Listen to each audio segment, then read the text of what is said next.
Welcome students, I am Dr. Smita Sharma and today I will be teaching you Wien-Bridge oscillator. So in the previous lecture we had discussed phase shift oscillators. Both phase shift oscillator and Wien-Bridge oscillator are RC oscillators. That is, the oscillations in such oscillators are produced using RC network. So in the phase shift network, we had seen that we had taken three stages of RC network in which C were connected in series and R were connected in parallel combination. And that produced the phase shift of 180 degree. Now today we will be discussing a different type of RC network that is used in Wien-Bridge oscillator. So Wien-Bridge oscillator is used for low to medium 10 Hz to 1 MHz frequencies. So oscillations that are produced by the help of Wien-Bridge oscillator are generally in this range. The main thing that we will be studying here is that in this oscillator lead lag circuit is used in feedback circuit. Now first of all, before discussing Wien-Bridge oscillator, we will discuss this lead lag circuit. What is this lead lag circuit? So here I have drawn a simple lead lag circuit. So how do it work? We'll be seeing here. In this type of circuit, a resistance is connected in series with C and then they are connected in parallel with R parallel to C. You can see from the diagram, R is connected in series with the C and this set is further connected to the parallel combination of RC, and then we take the output. In such a circuit, what happens when the frequency here input is given here and output is taken from here? From V1 is the input and V2 is the output. So what happens here when the frequency is very low, the incoming signal is of very low frequency, then what happens? If frequency is less, then the reactance of the capacitor, we know it is reciprocal 1 upon j omega c. If frequency is less, then reactance of this capacitor will be very high.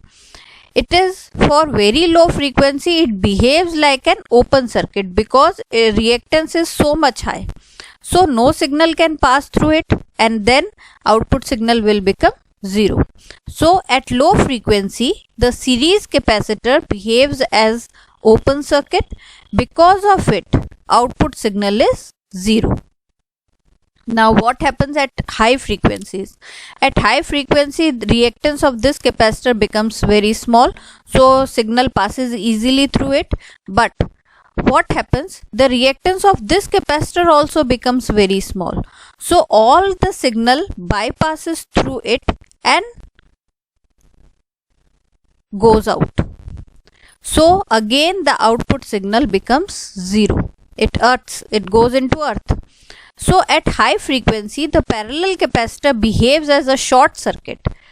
The reactance is so small that it almost behave as a short circuit.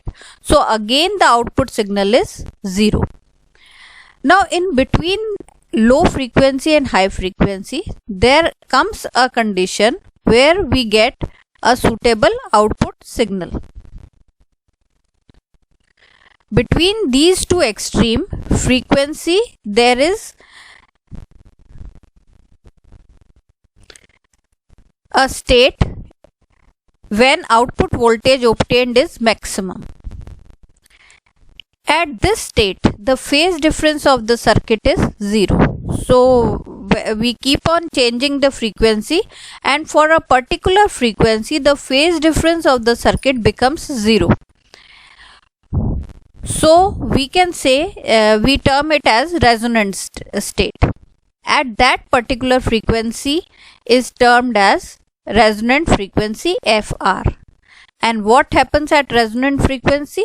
The ratio of output voltage, that is the feedback voltage, and the input voltage has a feedback factor of 1 by 3. It will be observed, we'll be seeing it.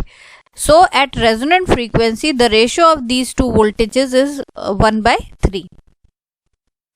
Also, it can be observed that at frequency lower than resonant frequency, the phase difference is positive, and at frequencies higher than the resonant frequencies, the phase difference is negative.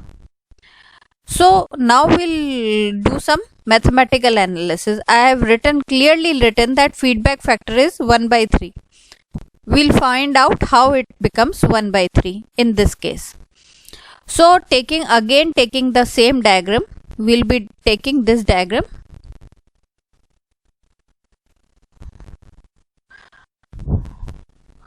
So here what do we see? Here this is RC. So if we write the impedance, then what happens? This will be R plus C, and then it will add up to the parallel combination of R and C. So we'll take it. Here I have already told you that V1 is the input and V2 is the output. So I am writing V2. Now from the diagram, if I want to calculate V2, I can calculate in terms of V1 by using voltage divider rule that we had discussed before. So here also I'll be using voltage divider rule. So according to voltage divider rule, V2 is a part of V1 provided the impedance of the two ends where we want to calculate V2, and in denominator we get the total impedance of the circuit. So if we take where V2 is being calculated, V2 is being calculated between these two ends. So reactance impedance of these two ends will be the parallel combination of these two. What is that? R plus 1 upon j omega c, R into 1 upon j omega c upon R plus 1 upon j omega c, and the total impedance of the circuit will be R plus 1 upon j omega c plus the parallel combination of the two. So we'll be writing here, see this V1, this is the two ends resistance R into 1 upon j omega c, R plus 1 upon j omega c, and here I have written the total impedance of the circuit. So this V2 we have calculated. Now we'll simplify it a bit by cross multiplying it. So on cross multiplication and on further simplification, we get somewhat this type.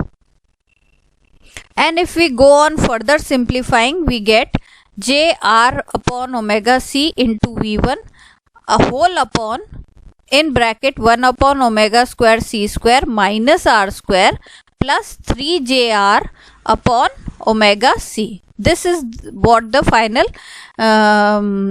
form we get. We can further simplify it if we divide this JR upon omega c in denominator. Then we get somewhat this part, 3 minus j in bracket 1 upon omega cr minus omega cr into V1. So this is what we get. We have calculated and simplified V2 in terms of V1. Now we'll calculate, because we have already written at resonant frequency, V2 upon V1 is 1 by 3. That is the feedback factor. So here also we'll verify it. So first of all we'll calculate V2 upon V1, mod of V2 upon V1. So if we calculate mod of V2 by V1, we'll simply take V1 here and we'll take the mod of this complex number. This will be a square plus b square. So a square is 9 plus b square is whole square of this thing, 1 upon omega cr minus omega cr ka whole square under root. So this is the magnitude, and if we want to calculate the phase, then tan phi can be calculated as imaginary part upon real part. So imaginary part is 1 upon omega CR minus omega CR whole upon 3. So this is phi is the phase difference between V1 and V2. Now what we had written, if V2 by V1 had maximum value. So first of all we'll find what is the maximum, when will maximum value of V2 by V1 occur. This from the equation we can see that if we put R is equals to 1 upon omega C, then what happens? If we put R equal to 1 upon omega C, then this equation cancels out and this also cancel out and this whole thing becomes 0. So V2 by V1 in this case will be 1 by 3 and tan phi will be 0, that is obvious that phi will be 0. So this is the maximum value, and we can see that for this case V2 by V1 has feedback factor 1 by 3 that we had written in the above statement. So what will be the frequency at this? We can calculate frequency from this equation. This is because I have put R equal to 1 upon omega C and then I have achieved this phase difference is 0 and feedback factor is 1 by 3. So by this expression I can calculate omega. So what will omega will be? Omega will be 1 by RC. So in terms of frequency I can write omega 2 pi f. So 2 pi f will be simply 1 upon 2 pi RC. This is the resonant frequency. So this all this is this we have discussed for the lead lag circuit. Now this lead lag circuit is used in Wien-Bridge oscillator. Now what are the main constituents of Wien-Bridge oscillator? We'll now discuss this part. So in a Wien-Bridge oscillator we take two-stage amplifier. Now here you can see, if we take a common emitter amplifier configuration, then we know if we put input of at particular phase, then output is 180 degree out of phase. We get 180 degree out of phase. So here for RC lead lag circuit, there is the phase difference is 0. So if we use amplifier and this RC network, then we'll get a negative feedback because the feedback that is fed from output to the input will have 180 degree phase. So in order to make the input voltage and the feedback voltage in same phase, we have to connect two stages of amplifier. What can we do? If we use two-stage amplifier, then what happens? One stage of the amplifier introduces phi 180 degree and the other stage introduces 180 degree more. Then the phase difference is again 0. Same phase comes, and this lead lag circuit does not introduce any phase difference because for this condition phase difference is 0. So for a Wien-Bridge oscillator, two-stage amplifier is used whose gain is plus A and phase difference is 2 pi, that is 360 degree. Here feedback is done in two stages. So here we are first, I must tell you, I am first discussing Wien-Bridge oscillator as made using transistors. So for Wien-Bridge oscillator using transistor, to make a Wien-Bridge oscillator using transistor, we take two stages of amplifier, common emitter amplifier stages, and then feedback is taken of two types. One feedback is the RC feedback, that is the lead lag circuit that we had discussed before, that provides the positive feedback. and negative feedback is given by the non-linear element like thermistor or tungsten lamp. Now why negative feedback is given, this we will discuss in next topic. So thermistor and tungsten lamp, for less power the resistance is less. We know that for thermistors and tungsten lamp, if we use less power, the resistance is very small. So initially when amplitude of oscillation is less, then negative feedback, because I have written negative feedback is given through tungsten lamp, then in that case the negative feedback is very less and positive feedback is more. So what happens? The amplitude of the oscillation starts growing, increases. They keep on increasing. With the increase of amplitude, the negative feedback increases. So increase of amplitude stops further. So for a particular instance, when positive feedback and negative feedback are so adjusted that the amplitude of the oscillation becomes sustained, then the amplitude stops further and oscillations of fixed amplitudes are obtained that are required in an oscillator. So here what happens? Initially the Barkhausen criteria, that is A beta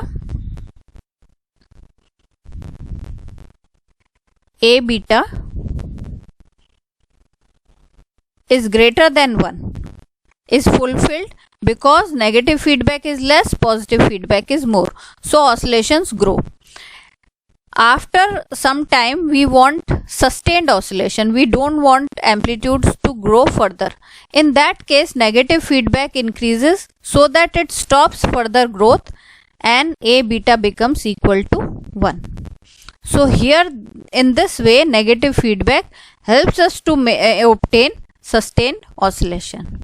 Now what will be the circuit diagram for such an Wien-Bridge oscillator? This is the circuit diagram.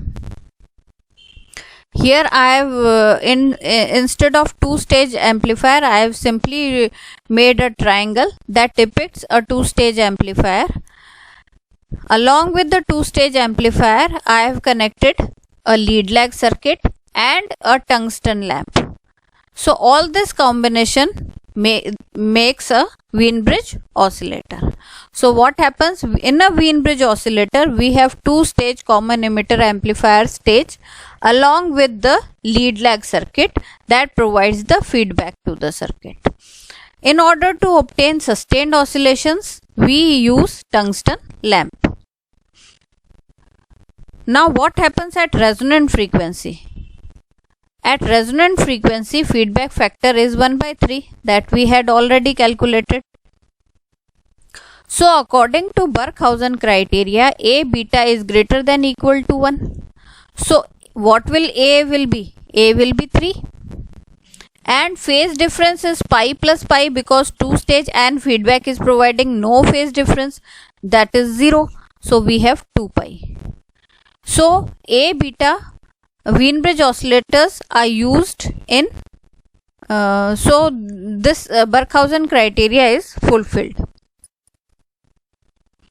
Here A is 3 and beta is 1/3. So here we deliberately keep A equal to 3 in order to satisfy the Barkhausen criteria. Now Wien-Bridge oscillators are used in audio frequency range. We have already discussed it can produce low to medium frequency range oscillations. Now what are the advantages of Wien-Bridge oscillator? We'll discuss it. The overall gain is high since two-stage amplifier is used. Use of two-stage amplifier, the gain automatically increases. It gives a very good sine wave output. It is a sine wave oscillator, so obvious it will give a sine wave, and the quality of the sine wave is good. Frequency stability is good, and frequency can be varied very easily. So this is Wien-Bridge oscillator that we had discussed. Now in the next lecture, we'll be discussing phase shift oscillator again using IC. I'll just show in brief the diagram of phase shift oscillator that we'll be using IC. Again, after phase shift oscillator, we'll again discuss Wien bridge oscillator using IC. In that, so here also in phase shift oscillator and in Wien bridge oscillator, we will be calculating both the condition for oscillations and the frequency of the oscillation, as we had calculated in LC oscillators, in case of LC oscillators. In your syllabus, the special mention of phase shift oscillator and Wien bridge oscillator using IC has been done. So we'll discuss in detail these two. The transistor based phase shift oscillator and Wien bridge oscillator are generally discussed and explained in third year, part 3rd class, BSc part 3rd class, but I have just revised it again. Now we'll discuss phase shift oscillator according to your syllabus. So I'll be discussing in the next lecture, but I have shown you the diagram.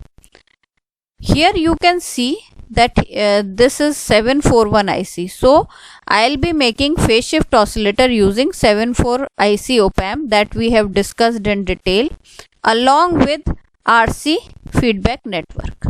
So this is feedback circuit and this is amplifier using IC op-amp. The whole combination behaves like a phase shift oscillator. This we'll be discussing in detail in the next lecture. Thank you.